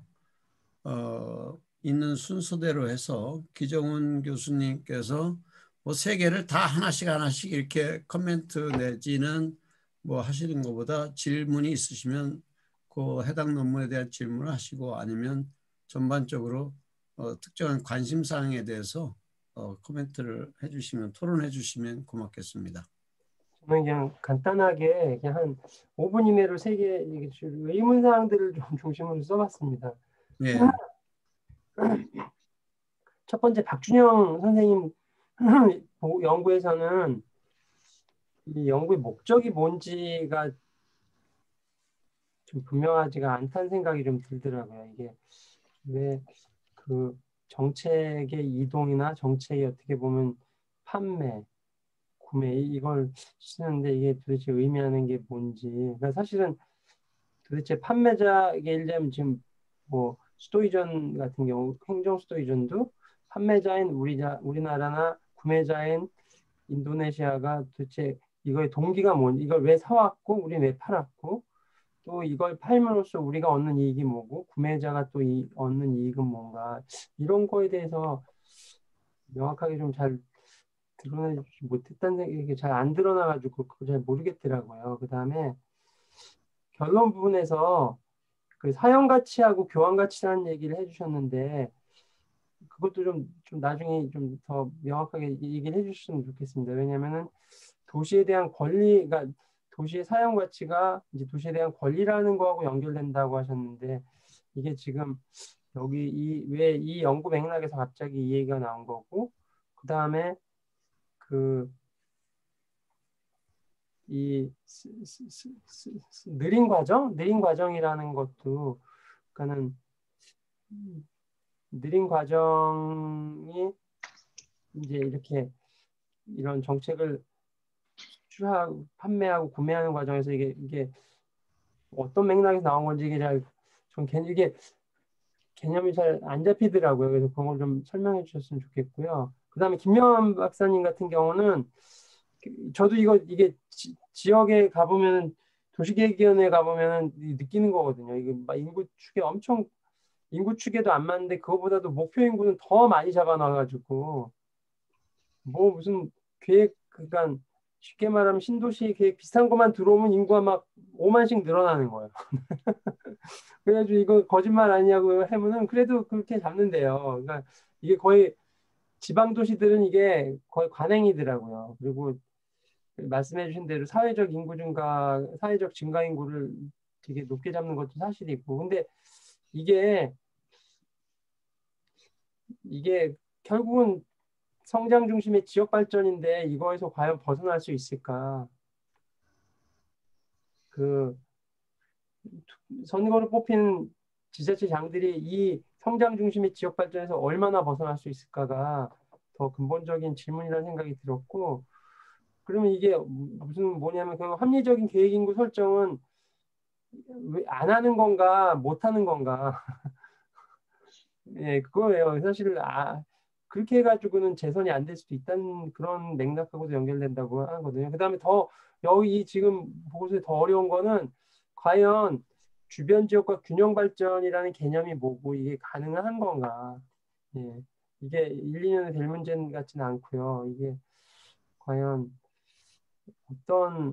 어떤 파격적인 정책을 통해서 이제 할 수 있는 건지 그걸 좀 말씀해 주셨으면 좋겠습니다. 그다음에 강성주 박사님 논문을 보니까 결국은 국제적 관점에서 볼 때 이제 마을 단위의 전략이 ODA가 알고 보면 굉장히 균형 발전의 뿌리거나 균형 발전의 어떤 기초가 될 수 있다는 말씀을 해주신 것 같아요. 그리고 우리나라에서의 새마을 운동의 역사도 마찬가지로 이게 알고 보면은 그 균형 발전이라는 거를 이룰 수 있는 좋은 전략이었는데 결국은 지금 와서는 그게 잘 안 됐다 그런 얘기를 해주신다는 생각이 들었는데 그러면은 앞으로 어떻게 보면은 이러한 전략들이 해외뿐만 아니라 우리나라에서는 어떻게 전개돼야지 균형 발전에 도움을 줄 수 있는지 과연 근데 저는 마을 단위의 어떤 이런 걸 통해서 균형 발전을 어떻게 이룰 수 있을 건지 이것도 좀 개인적으로는 잘 이런 분야 연구를 안 해봐서 잘 모르겠는데 이걸 좀 설명을 해주셨으면은 좋겠다는 생각이 들었습니다. 예, 이상입니다. 예, 고맙습니다. 우리 이관열 박사님. 네, 안녕하십니까. 이관열입니다. 부탁합니다. 예. 기정훈 교수님하고 중복되는 부분은 제외하고 말씀을 드리겠습니다. 조금 크게 볼륨을 좀 키워주세요. 네. 기정훈 교수님하고 중복되는 것은 제외하고 말씀을 드리겠습니다. 우선 박준영 선생님 발표하셨던 부분에 대해서는 기 교수님께서 먼저 지적하셨던 내용에 대해서 거의 똑같은 메모를 해두었거든요. 그래서 생략을 하고요. 여하튼 박 선생님께서 제안해 주셨던 정책의 이동이든 아니면 정책의 상품화이든 아니 도시의 상품화이든 상당히 중요하고 재밌는 내용인 것 같아요. 그런데 이게 이제 목적이 좀 불분명한 것도 있고 내용이 좀 불분명한 부분이 도시의 상품화 아니면 정책의 상품화 그리고 도시 혹은 정책의 이동 개념을 중복적으로 사용하고 있어요. 그렇다 보니까는 이게 내용적으로 조금 불명확한 것이 있지 않는가라는 생각이 들고요. 그리고 이것을 조금 더 그러니까 논문으로서 정교화한다고 한다면 분석 틀을 좀 그 박 선생님께서 뭐 결론적으로 생각하고 있는 내용을 분석 틀을 설정을 해볼 필요가 있다. 예컨대 저는 이동이라는 관점에서만 말씀드리겠습니다. 어디서 어떻게 가느냐, 무엇이 가느냐, 그리고 거기에 참여하는 주체가 누구냐, 내용이 무엇이냐, 그리고 긍정적인 것과 부정적인 것이 무엇이냐. 예컨대 이제 정책 이동이 시너지 효과가 나는 부분도 있지만 왜곡되는 부분도 있을 거 아니에요. 그래서 그런 부분에서 분석들을 어떻게 만들 것인가라는 것을 찾으면 상당히 재밌는 내용이 되겠다라는 생각이 들고 사용가치, 교환가치는 앞서서 말씀하신 것처럼 이게 개념적으로 이건 아마 도시의 상품화라는 관점에서 이야기했던 부분인데 조금 논리적 이야기 아닌가. 그래서 연구의 관점을 조금 더 구체화시키고 그 개념을 정교화시키고 분석들을 제시해 주시고 그러면서 논문을 좀 정리하셨으면 좋겠다는 생각이 듭니다. 김명환 박사님 내용 잘 들었습니다. 이 내용에서는 기본적인 전제가 통계청의 35년 시군 장래 인구 추정이 맞다라는 것을 전제를 해야 되는 거겠죠. 일단 과다 추정되었던 부분은 이제 우리가 맞다라고 이야기했을 때 그러면 과다 추정됐던 기준을 무엇으로 볼 거냐라는 부분에서는 이제 통계청 이야기를 하고 있는데 그러면 통계청 내용이 맞느냐라는 부분을 따져보면 통계청 장래 인구 추정은 국가 단위와 광역 시도 단위에서만 인구 추정이 된 거예요. 그리고 충청남도나 충청북도 등에서 시군 단위에서 인구 추정했던 내용은 그것을 이제 통계청에서 제공해주는 일종의 그 엑셀 시트를 이용해서 간단하게 추정했는 부분이기 때문에 그것이 맞다라는 부분에 대해서는 이견이 있을 수 있다는 것이죠. 그리고 이제 김 박사님께서 이제 장래 인구 추정 그리고 시군 계획 인구 증가율, 사회적 인구 증가율에 상호 비교를 하셨는데 이 내용의 일관성이나 방향성이 없는 것 같아요. 그래서 만약에 이것이 이제 합리적 시군 기본 계획을 제안한다면 장래 인구 추정과 나머지 4가지를 비교했을 때 어떤 방향성이 나타나야 되는데 방향성이 없는 거죠. 그러면 ACDH 같은 경우는 지역 간 균형 발전 전략을 했다고 하는데 또 H는 뭐 215%가 인구 과잉 추정되었고 인구 증가율은 3.85%고 F는 105.7%가 과잉 추정되었고 인구 증가율은 1.32%. 뭐 이런 내용들이 일정한 방향성이 없다 보니까는 이것을 단순하게 비교할 수 있는가라는 어떤 그런 의문이 들었습니다. 그래서 12개지만 이것이 이제 과다 추정되었다는 부분에서 우리가 방향성을 찾을 수 있는가에 대한 부분에서 조금 더 고민을 했으면 좋겠고 그리고 지금 통계청 인구는 인구 센서스 자료를 바탕으로 했지 않습니까? 그런데 주민등록 통계는 그 행정 통계인 측면이 있죠. 그래서 기본적으로 행정 통계가 과잉 추정되는 부분에서 두 데이터의 갭이 발생하는 부분을 어떻게 고려할 것인가 이런 부분도 좀 있는 것 같습니다. 그리고 마지막에 김 박사님께서 제안해 주셨던 게 그렇기 때문에 과잉 추정했기 때문에 국가가 중앙정부가 시군 기본 계획에 대한 가이드라인을 제시하고 어떤 형태의 그 컨트롤을 해야 되는 것이 아니냐라는 거 이야기를 하셨어요. 뭐 이거는 연구 내용하고는 조금 상관없습니다만 기본적으로 그 계획이 잘 되고 잘못됐고 간에 제도적으로는 이것이 이제 계획 고건이 지방 정부가 가지고 있는 것인데 지방 정부가 잘못했다라는 부분에 대해서 중앙 정부가 컨트롤하고 할 수 있느냐. 그러면 실패하는 정책들을 계속 만들어 나간다면 예컨대 인구 감소와 저성장의 시대적 환경을 고려하지 못한 지방 정부의 도시 기본 계획들이 수립되었을 때 그 계획은 실패할 수밖에 없을 거 아닙니까? 그랬을 때 그것이 이제 자율적인 메커니즘에서 수용될 수 있는 것이 맞는 건지, 아니면 김 박사님께서 제안해 주신 것처럼 계획 공권을 침범하고 아니면 좀 더 중앙정부가 컨트롤해 주는 것이 바람직한 건지에 대한 것에 대한 의문은 좀 있는 것 같습니다. 그리고 강성주 대사님께서 발표해 주신 내용 잘 들었습니다. 들으면서 이런 생각을 좀 했는데, 저는 이제 가장 재밌게 느꼈던 이야기는 IT에서 7.5도의 지진이 2010년도에 발생했는데, 그것이 이제 IT의 수도권 집중의 문제에서 발생했다라는 이야기였거든요. 그렇다면 그 이후에 ODA 추진 과정에서 보건이나 주거나 복지나 이런 형태의 내용이 아니라 IT의 분산 정책과 관련된 ODA가 있었느냐라는 부분을 관점에서 이것이 재정리되면 어떨까라는 생각이 들었습니다.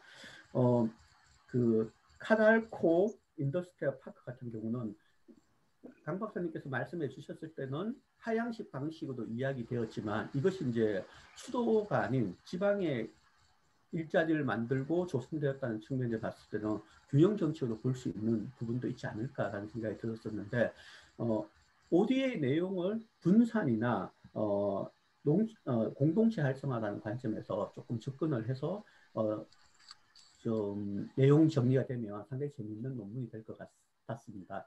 공부할 수 있는 기회 주셔서 감사합니다. 예, 이상입니다.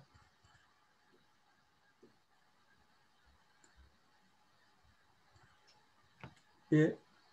김 교수님 마이크가 네? 마이크 버전. 예. 예, 됐습니다. 음소거를 내가 네. 이제 방해를 안 하려고 음소거를 해놨다가, 우리 이제 그 기정훈 교수님하고 이관열 박사님이 이제 토론했는데, 우리 김 박사님 몇 분이 또 질문도 있을 것 같아요. 그래서 우선 거꾸로 한번 해볼까요?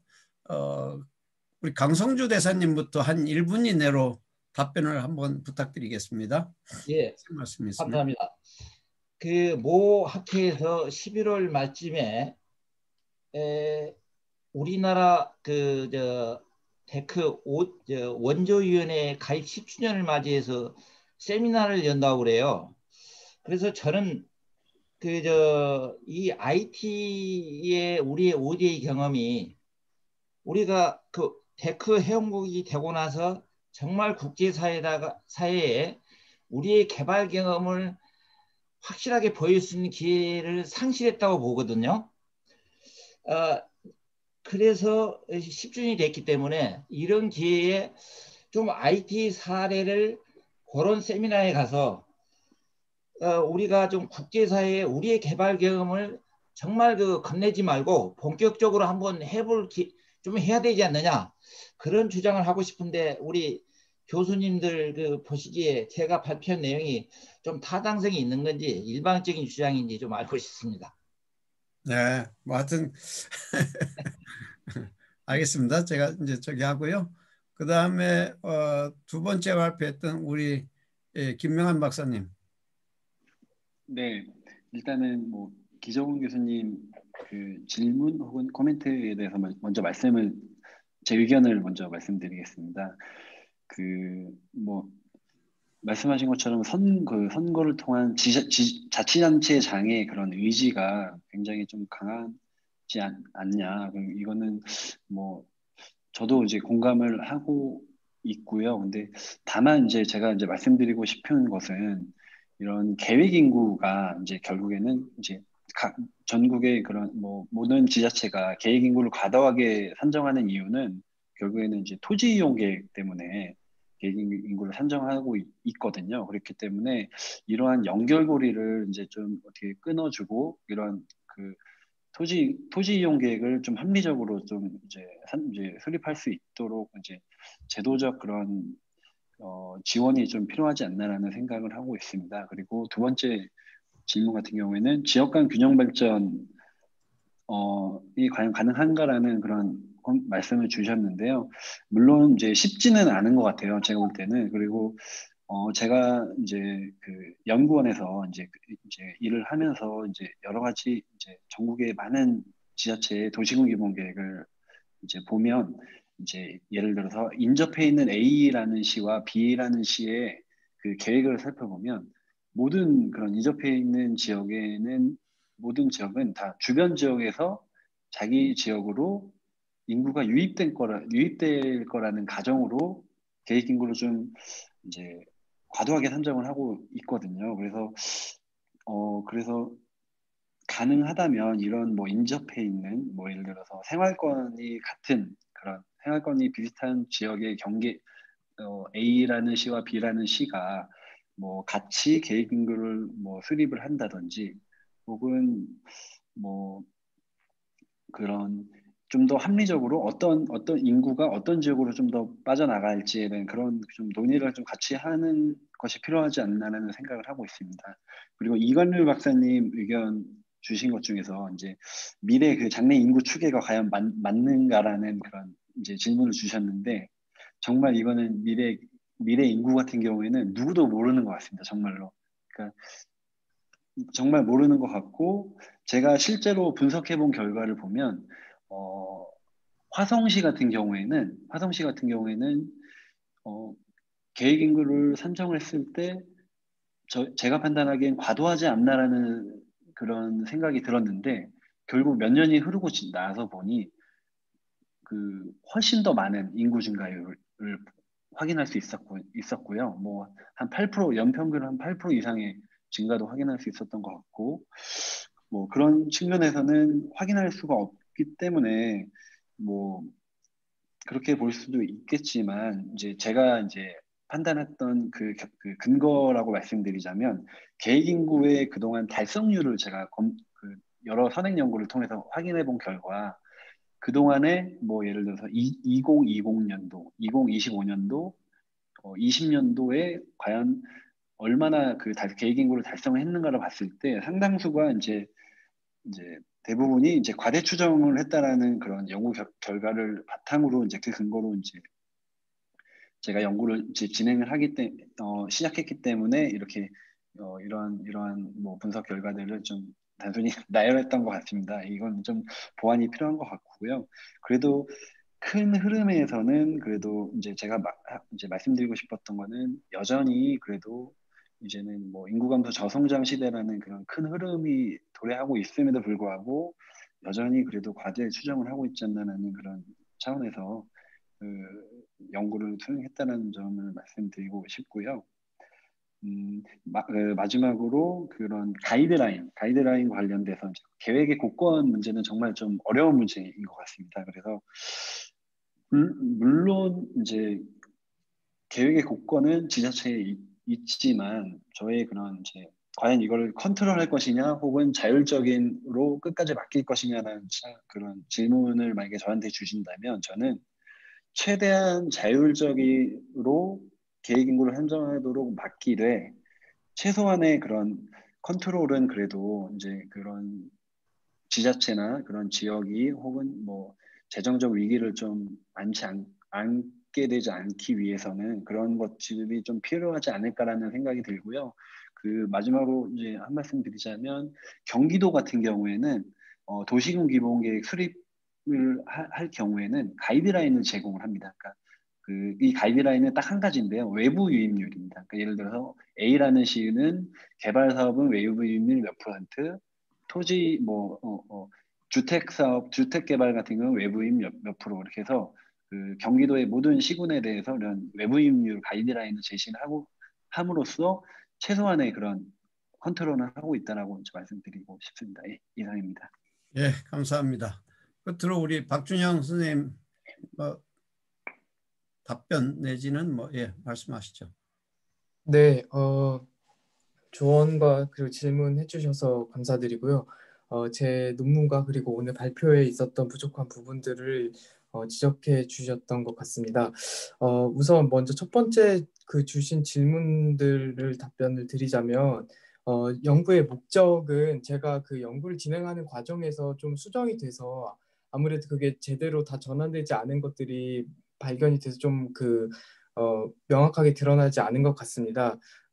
처음에는 제가 그 정책 이동 과정에 집중해서 그 정책 이동 과정에서 드러나는 다이나믹스를 좀 분석을 하고 싶었는데 오히려 그 다이나믹스는 그렇게 구체적으로 드러나지 않고 문제점이나 비판할 지점들이 많이 드러나면서 제가 오히려 이 상품화되는 것에 대한 문제점을 지적하는 쪽으로 수정을 했는데 그런 것들이 잘 반영이 되지 않은 채로 그 논문을 작성하고 그 발표를 하게 되어서 아마 그런 부분에 대해 지적을 해주셨던 것 같습니다. 이 부분은 제가 나중에 더 보완을 하도록 하겠습니다.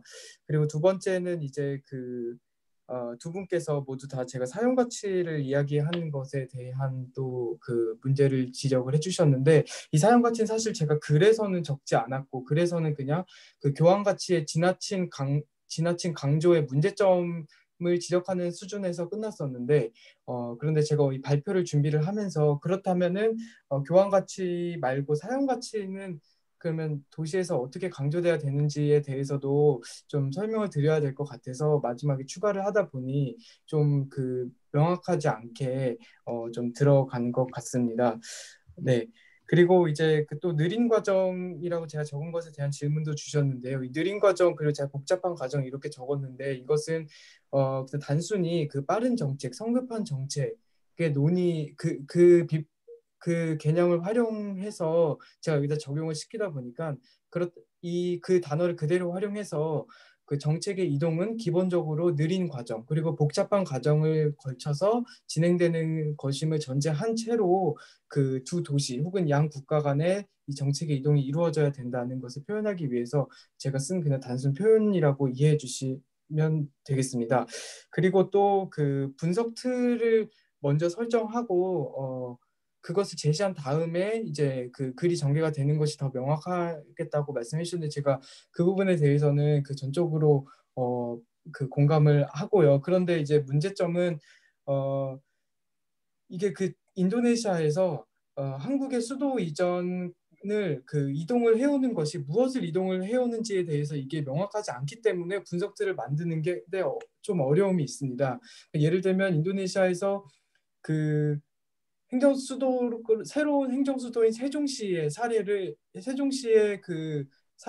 이전해 오는 것은 물론이고 서울에서 있는 도시 정책 그리고 또 송도나 아니면은 그 부산의 에코 델타 시티 같은 것들을 그리고 또 이전하는 그 과정 자체도 또 이동을 해오고 싶어 하고 그러니까 여러 가지 것들이 막 얽혀 있는 상황이고 이런 것들이 아직 정리가 되어 있지 않은 상황이어서 네, 이거 나중에 더 진행이 된 상황에서 제가 또 연구를 진행할 수 있다면 그 조언해 주신 대로 분석들을 먼저 명확하게 설명을 하고 그리고 연구를 진행하도록 하겠습니다. 네, 이 정도 설명드리겠습니다. 감사합니다.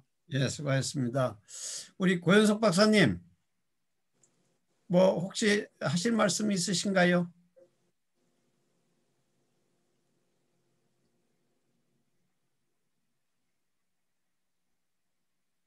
저 마이크가 꺼져 있는 것 같은데요, 조현석 박사. 조현석 박사. 예, 교수님 안녕하십니까? 예, 하실 말씀 있으신가요? 아니요, 듣다가 이제 단어를 사회적 인구 증가 그 부분을 아까 기정 교수님이 설명해서 조금 알긴 알겠는데요. 김명환 박사님이 사회적 인구 증가 그걸 제가 저한테 좀 생소해서 예. 그게 제가 간단히 이제 아시게 됐어요. 그래서 예. 예, 알게 됐습니다. 그 외에는 별거 없습니다. 예. 예, 아시게 됐으면 뭐 제가 설명. 예.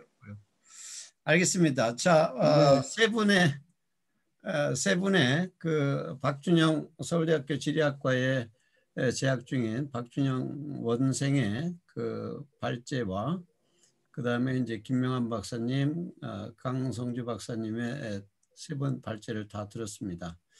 그리고 이제 두 분의 그 토론도 잘 들었습니다. 제가 이제 사회자 입장에서 몇 가지를 서너 가지를 좀 말씀을 드릴게요. 첫째는 우리가 글을 쓴다는 것은 뭘 의미하냐면 우리 머릿속에 있는 생각을 공유하는 겁니다. 공유하는 거기 때문에 그것이 이제 뭐 글로 쓴 뭐 신문에 있는 거든 아니면 논문이든 우리는 이제 사실 아카데믹 페이퍼를 얘기하는데 그 아카데믹 페이퍼에서 공유를 하기 때문에 상대방이 알아듣는 용어와 상대방이 이해할 수 있는 개념을 사용해서 이제 논문을 발제하게 됩니다. 그리고 우리가 논문을 쓴다는 것은 로직, 언어와 언어들의 연결고리가 이어지고 그것이 의미들이 있어서 의미의 내포와 외연이 함께 공유될 때 제대로 된 이제 논문이 나오게 됩니다.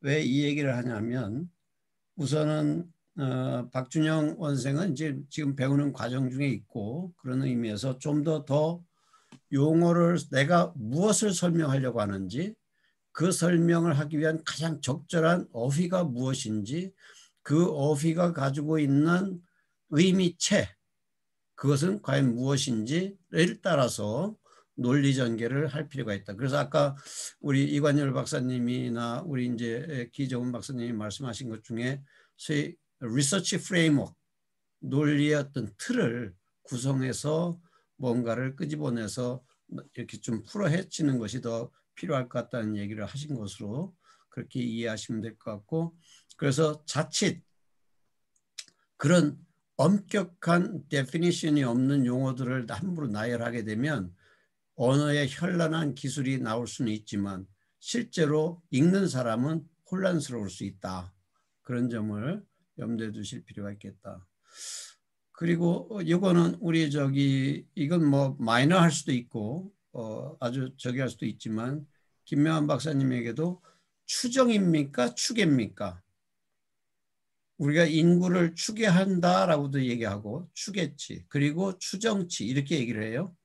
근데 이제 발제하다 보면 그것들이 이제 혼란스럽게 나올 수도 있는데 그 추계와 추정이 다르다는 건 아시죠? 예. 우리가 통계청 홈페이지에 가면 인구 추계값, 추계라는 용어를 쓸 때와 추정이라고 할 때의 용어가 다르다. 그걸 엄격하게 구분해서 쓸 필요가 있겠다라는 말씀을 제가 드립니다. 그다음에 이제 강성주 박사님께서 하신 지금 그 IT와 관련한 여러 가지 이제 ODA 사업에 관련된 건데 지금 사실 제가 알기로는 ODA 사업 예산이 다 홀딩돼 있어서 우리가 이제 뭐 아까도 발음들이 국제적으로는 CNN 뉴스를 보면 코비드-19이라고 하더라고요. 코비드-19. 예. 근데 이제 이 코비드-19이 사실상 많은 이제 우리 개인의 삶도 저기 하지만 국제적인 교류도 이제 많이 해서 사실상 예산 집행이 안 되고 뭐 새마을중앙에도 초청 연수 같은 것이 다 예산이 이렇게 예산은 나왔는데 집행을 못 하는 거예요. 아마 코이카에서 하는 그런 ODA 사업도 그런 것이 상당히 지금 애로사항이 있지 않을까. 그러나 그건 이제 아주 단기적으로 지금 우리가 당장 봉착한 문제지만 장기적으로는 강 박사님께서 생각하시는 그런 어떤 비전, 실제로 전 세계에서 뭐 수원국에서 공여국이 된 케이스는 우리나라밖에 없습니다. 사실은. 그런 의미에서는 이런 개발도상국이나 또 경제적으로 취약한 그런 국가들에 대한 소위 이제 여러 가지 ODA 사업, 무상 원조라든가 또는 뭐 유상 원조 이 두 가지를 다 겸해서 우리가 할 필요가 있죠. 실제로 우리가 그 ODA 사업과 관련한 국무총리실의 위원회도 있고 그러기 때문에 강 박사님께서 생각하는 그런 비전들은 이제 뭐 강 박사님이 하셔도 좋고 후학들이 또 용기를 내서 하면 훨씬 더 우리나라 국가 위상도 높아질 뿐만 아니라 상대국에 대해서도 소위 어떻게 보면 ODA 패티그, ODA 트랩 이런 것들을 극복할 수 있는 그런 어떤 기회가 될 수 있겠다 이렇게 생각이 듭니다. 뭐 하실 말씀은 많죠. 지금 뭐 일찍 다들 들어왔는데 시간이 넘었습니다. 역시 온라인으로 해도 오프라인 못지않게 세미나는 늦어지면 늦었지 당겨지지가 않는군요. 당겨지지가 않아요. 여러분 수고 많이 하셨고요. 오늘 온라인에 있는 건 나중에 우리 학회에서 유튜브인가요? 저기에서 이걸 같이 22일 날 올리도록 하겠습니다. 혹시 기 박사님 뭐 광고라든가 뭐 하실 말씀 있으신가요? 기정훈 박사님.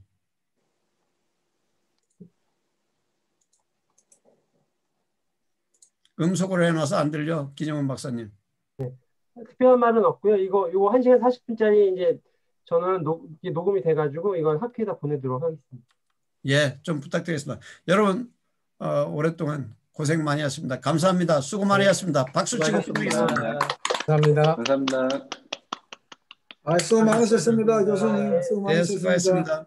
발표하신 분들 밑에 있는 고생하셨습니다. 걸 나가기를 하면 됩니다. 네, 종료하겠습니다. 이제 예. 예, 기 교수님 고생하셨습니다. 나가겠습니다. 감사합니다. 아, 네. 조 교수님 반갑습니다.